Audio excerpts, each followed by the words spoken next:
Up until 3:45 on October 22nd, it was just any other day. I left my desk in one part of the building. I went downstairs to a printer to get something off the printer, and I wound up on the ground. Sudden cardiac arrest, it gets you. His heart was stopped. His head was toward the file cabinet and his feet were right about where I'm standing.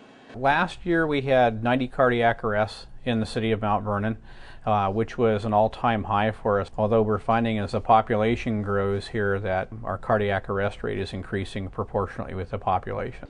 I couldn't tell if he was doing okay. As a matter of fact, my assumption was that he was going to be okay. I guess I never knew how serious it was. It was a 20-minute drive, but it was a long way, and the whole way I was promising anything to keep him.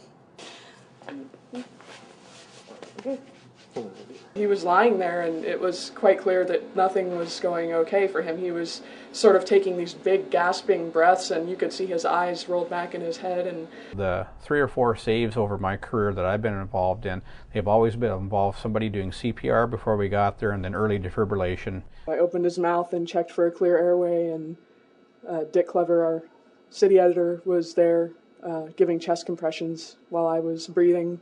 On the way there, I was updated by dispatch that, in fact, we had CPR in progress.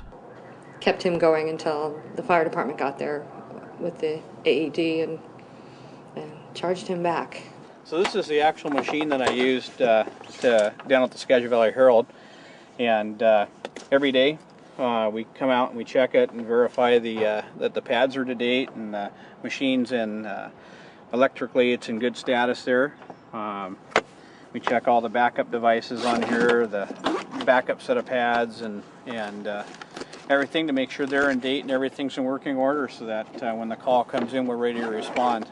The emergency people talked to us about it, that we figured out how close he really was to death.